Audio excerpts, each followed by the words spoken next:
Tapi jika tidak dibuktikan dan dipaksakan Roy Suryo dan kawan-kawan ini harus dipenjara, itu bukan menyelesaikan masalah. Dan memenjarakan seseorang atau memenjarakan Roy Suryo bukan berarti ijazah Pak Jokowi ini asli. Tantang para profesor-profesor, para ilmuwan-ilmuwan, khususnya ilmuwan hukum, para saksi ahli, bagaimana kita membedah hal ini. Apabila satu orang di antara mereka itu di restoratif justice kan dengan pasal yang sama, maka yang lain pun mendapatkan restoratif justice secara otomatis. Seorang Egy Sujana dikasih SP3, artinya suratnya Roy Suryo juga udah di SP3 secara nggak langsung. Jadi proses penyelidikan terhadap atau penyidikan terhadap Roy Suryo ini gugur demi hukum. Dan Roy Suryo tidak bisa dijadikan tersangka kalau kita mengacu pada konstruksi hukum yang benar gitu loh. Jadi SP3 itu bukan perorangan, tapi SP3 untuk satu surat.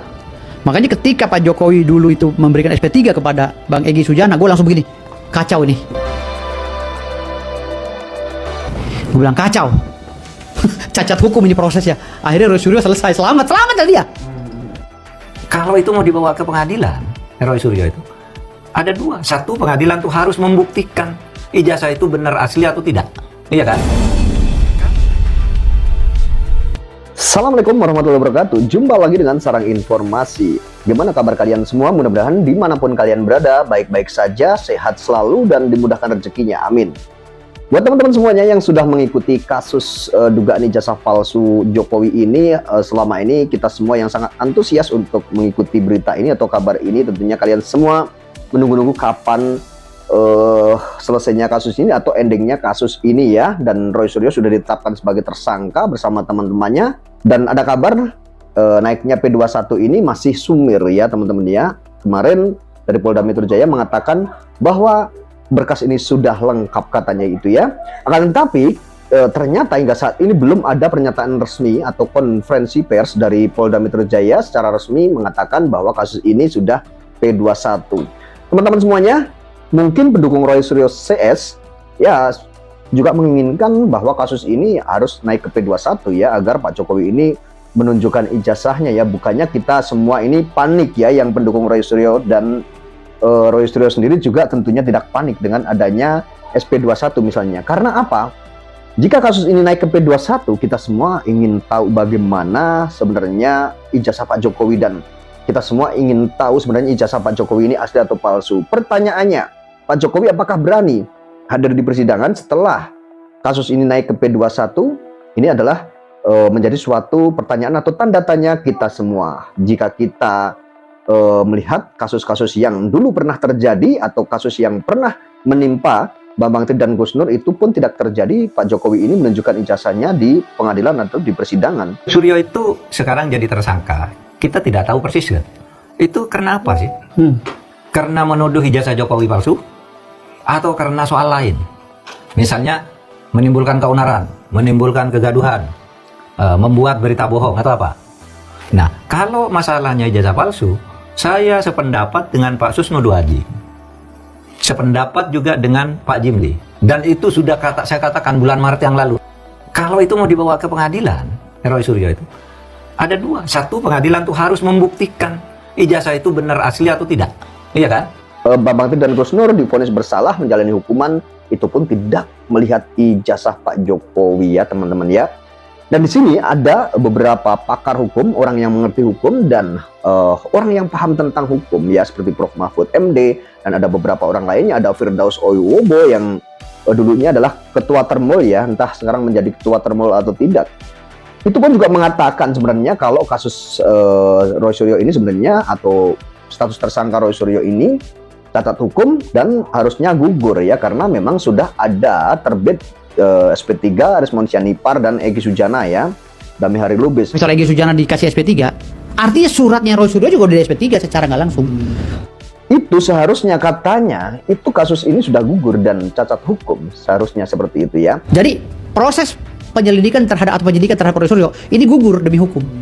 Jadi menurut keterangan Prof. Mahfud MD juga mengatakan jika kasus ini mau naik ke pengadilan harus ada beberapa syarat ya, karena yang mau dibuktikan ini pencemaran nama baiknya atau tuduhan tentang ijazah palsu atau berita bohong. Nah, itu yang harus dibuktikan dulu jika kasus ini yang mau dibuktikan nanti di pengadilan itu karena ijazah palsu Pak Jokowi.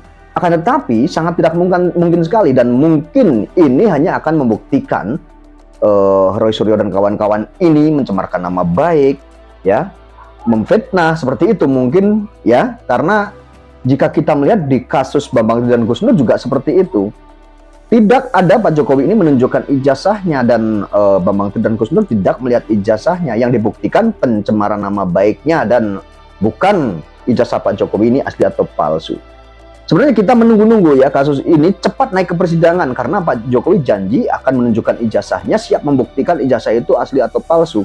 Akan tetapi apakah forum tersebut untuk membuktikan ijazah? Tentunya kalau menurut saya, keyakinan saya itu bukan ya. Itu karena sebenarnya jalurnya beda ya. Untuk membuktikan ijazah Pak Jokowi seharusnya bukan di forum tersebut. Harusnya ada forum sendiri untuk membuktikan ijazah Pak Jokowi ini asli atau palsu seharusnya. Ya, harus ada pengadilan lain yang nanti mempunyai kekuatan hukum tetap bahwa ijazah Pak Jokowi ini asli atau palsu. Pengadilan atau hakim menyatakan tok bahwa ijazah Jokowi ini asli atau palsu. Nah, seharusnya karena kasus ini adalah kasus tuduhan ijazah palsu awalnya ya, kasus tuduhan ijazah palsu Pak Jokowi, harusnya ijazah itu dibuktikan dulu, lalu baru Roy Suryo dan kawan-kawan ini dipidanakan gitu ya. Ada yang sangat meyakini sekali, bahkan ya pakar tersebut atau orang tersebut, ini orang yang mengerti hukum, ini menantang ya profesor, menantang dokter, menantang penegak hukum ya, bahwa kasus ini seharusnya gugur dan batal demi hukum. Ya, jika kasus ini naik ke persidangan, ini ditantang, dan ini dalil-dalilnya orang tersebut atau orang yang ngerti hukum tersebut atau pakar tersebut. Tantang para profesor, para ilmuwan khususnya ilmuwan hukum, para saksi ahli, bagaimana kita membedah hal ini.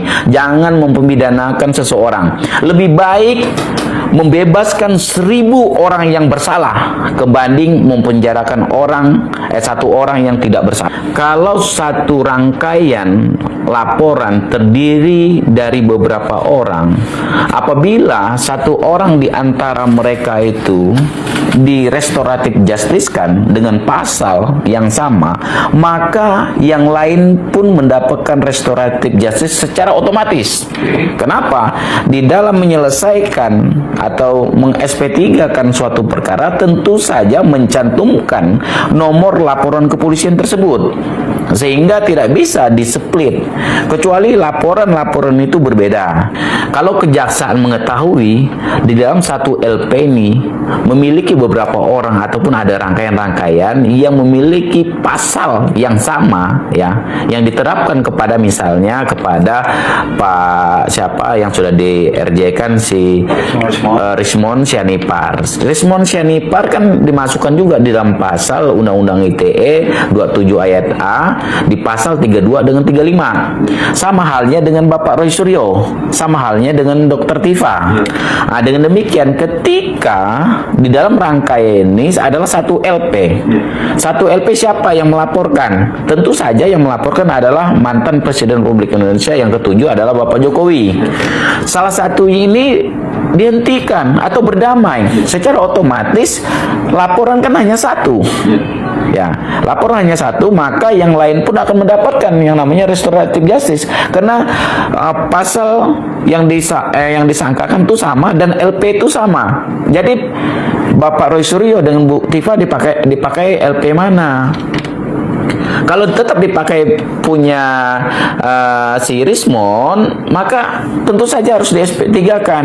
Nah, ini kembali ada di beberapa pasal 82 dan 83 kalau tidak salah saya menyatakan ancaman pidana lebih dari 5 tahun tidak bisa diselesaikan secara restoratif justice. Berkaitan tentang pasal 32 dengan pasal 35 jelas ancaman pidana 12 tahun penjara dan denda 12 miliar. Sedangkan pasal 32 itu ancaman pidana pidana 8 tahun, denda 2 miliar. Maka itu kan lebih dari 5 tahun. Kenapa Rismond bisa di SP3-kan? Nah, ini kita sama-sama orang hukum mencari suatu kebenaran, karena bujuk kita ini kan di dalam satu buku KUHP atau KUHP. Dengan demikian sekiranya benar katakan benar, ya salah katakan salah. Jadi Kasus ini sebenarnya cacat hukum dan seharusnya Roy Suryo dan kawan-kawan ini sudah tidak layak dijadikan tersangka atas terbitnya yaitu SP3 Rismond Sianipar, Egy Sujana, dan Dami Hari Lubis. Ini menurut keterangan Firdaus Oibobo.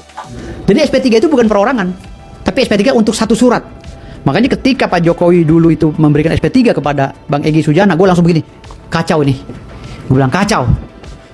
Cacat hukum ini prosesnya. Akhirnya Roy Suryo selesai, selamat tadi ya. Dulu Firdaus ini sangat getol sekali ingin memenjarakan Roy Suryo dan harus masuk penjara, katanya seperti itu. Akan tapi mungkin karena Firdaus ini orang yang paham hukum dan memang termul yang cerdas, termul yang mungkin Firdaus ini kalau menurut saya memang objektif ya. Jadi seperti itu rangkaian cerita dari beberapa orang atau dari beberapa orang yang mengerti hukum atau pakar-pakar tentunya ya, karena Prof. Mahfud MD juga ini orang yang mengerti hukum tentunya ya. Dan di sini tentang kasus ijazah ini memang polemik yang sangat luar biasa, menyedot perhatian masyarakat, dan masyarakat ini sangat antusias sekali, dan kasus ini yang sangat menarik dan mungkin banyak sekali dikonsumsi banyak masyarakat ya yang ingin tahu atau penasaran dengan ijazah Pak Jokowi selama ini. Kenapa Pak Jokowi tidak mau menunjukkan ijazahnya hingga saat ini? Tentunya karena Pak Jokowi ini mengatakan ada forum untuk menunjukkan, dan Pak Jokowi akan menunjukkan ijazah ini nanti di pengadilan. Itulah janji Pak Jokowi, akan menunjukkan nanti ijazahnya di pengadilan. Akan tetapi saya sangat meragukan sekali, dan mungkin Pak Jokowi tidak akan hadir di persidangan. Jadi ya saat nanti jika kasus Roy Suryo ini naik ke P21 disidangkan, mungkin teman-teman juga akan bertanya apakah Pak Jokowi berani ke pengadilan menunjukkan ijazahnya. Kalau menurut saya pribadi, saya meragukan ya, saya meragukan bahwa Pak Jokowi ini akan ke pengadilan, dan mungkin bisa jadi Pak Jokowi ini banyak alasan ya teman-teman ya, banyak alasan, dan akhirnya nanti diwakilkan kuasa hukumnya gitu ya. Kita penasaran Pak Jokowi ini nanti mau menunjukkan ijazahnya jika kasus ini naik ke P21.